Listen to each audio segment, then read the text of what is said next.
बच्चों, मैंने आपको पिछली वीडियो में कक्षा 11वीं की आरोह पाठ्य पुस्तक से पाठ मियां नसीरुद्दीन पढ़ाया था। आज मैं आपको उस पाठ मियां नसीरुद्दीन के प्रश्न उत्तर कराऊंगी।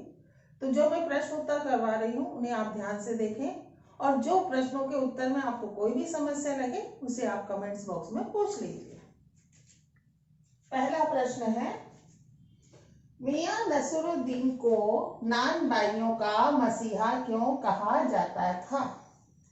उत्तर है, नान भाई का अर्थ होता है विभिन्न प्रकार की रोटी बनाने व बेचने वाले। तो मियां नसीरुद्दीन खानदानी नान भाई थे। उनमें 56 प्रकार की रोटी बनाने का हुनर था।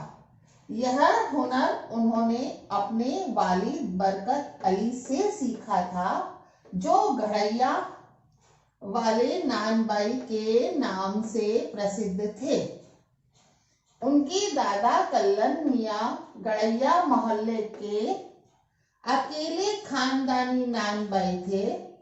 मियां नसीरुद्दीन लेखिका के हर प्रश्न का जवाब मसीही अंदाज में दे रहे थे, इसलिए उन्हें नान भाइयों का मसीहा कहा जाता है।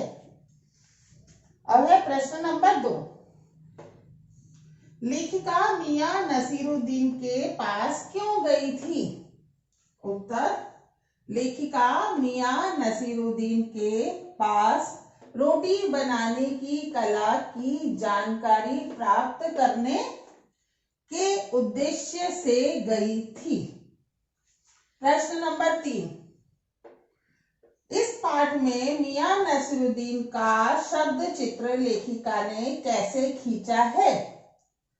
तो उत्तर है, लेखिका ने खानदानी नान भाई मियां नसीरुद्दीन का शब्द चित्र खींचते हुए लिखा है कि हमने जो अंदर झांका तो पाया मियां नसीरुद्दीन चारपाई पर बैठे बीड़ी का मजा ले रहे हैं।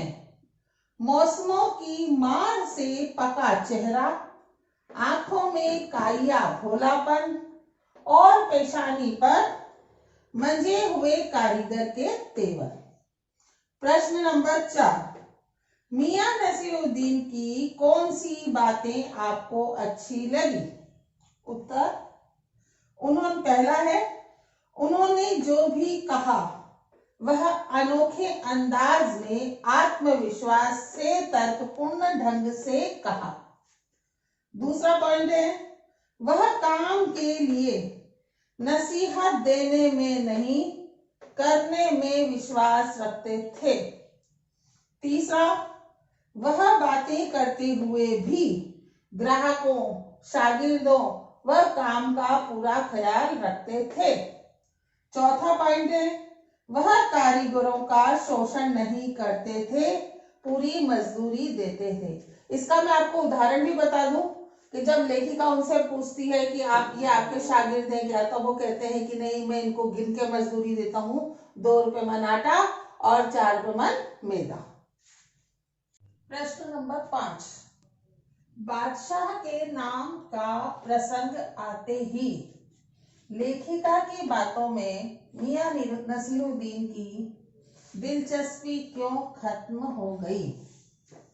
उत्तर है, बादशाह का नाम आते ही लेखिका की बातों में मियां नसीरुद्दीन की दिलचस्पी इसलिए खत्म हो गई क्योंकि जिस बादशाह सलामत का जिक्र उन्होंने लेखिका के सामने किया था वह केवल बुजुर्गों से सुना हुआ था।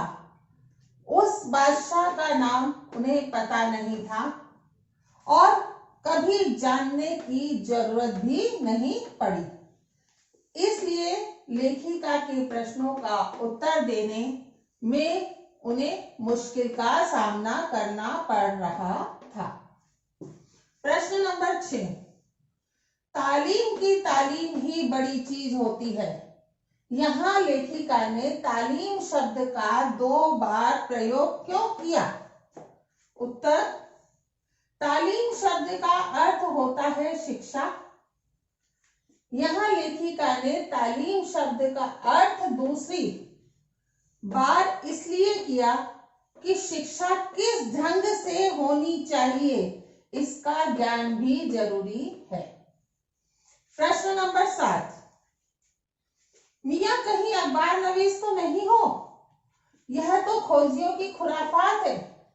अखबार की भूमिका पर मियां की टिप्पणी स्पष्ट करें। उत्तर, मियां नसीरुद्दीन का यह कथन बिल्कुल उचित प्रतीत होता है, क्योंकि आज के अखबार बनाने व चलाने वाले ऐसी खबरें खोज खोज कर छापते हैं जिनका पत्रकारिता की दृष्टि से कोई महत्व नहीं है।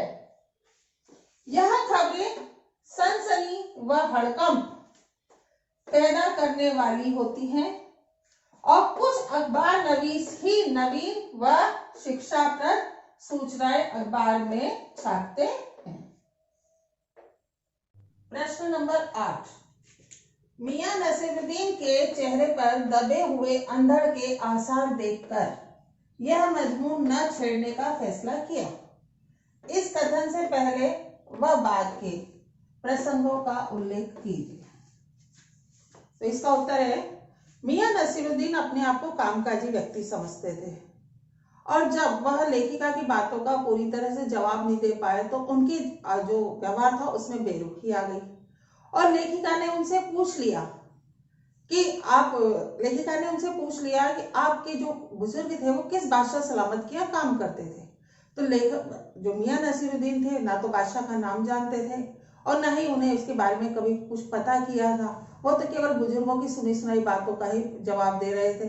तो ये सुनकर के उनके व्यवहार में पूर्णतः बेरुखी आ गई और फिर लेखिका ने जब ये सोचा कि ढंग से जवाब नहीं दे रहे, लेकिन मैं इनसे पूछ लूं कि इनके बेटा बेटी कितने हैं, उनके बेटा बेटी के क्या नाम है।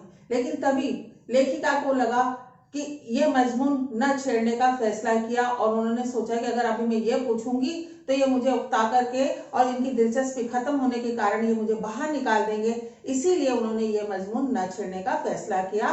तो इसमें ये 2 घटनाएं आती हैं।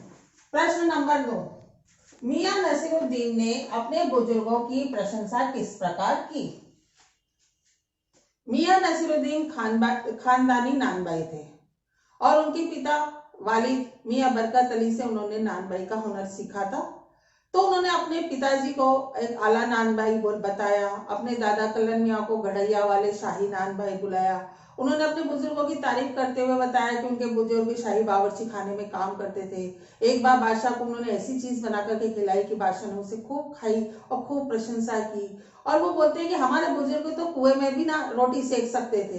तो इस प्रकार से उन्होंने अपने बुजुर्गों की बढ़ चढ़ करके तारीफ की। प्रश्न नंबर 10, बीते हुए जमाने और आज के जमाने के बारे में मियां ने अपनी क्या राय व्यक्त की? बीते हुए जमाने और आज के जमाने के मामले में मियां नसीरुद्दीन ने यह राय व्यक्त करते क्या, पुराने जमाने के लोग थे जो खाने पीने के शौकीन हुआ करते थे, पुरानी कलाओं व पुरानी चीजों का सम्मान करते थे। राजा लोग भी खाने पीने की चीजों में बहुत रुचि रखते थे। लेकिन आजकल के जमाने में जो लोग हैं उनमें पुरानी चीजों पुरानी कलाओं के प्रति कोई सम्मान व लगाव की भावना है ही नहीं, केवल जल्दबाजी और दिखावा आदि के।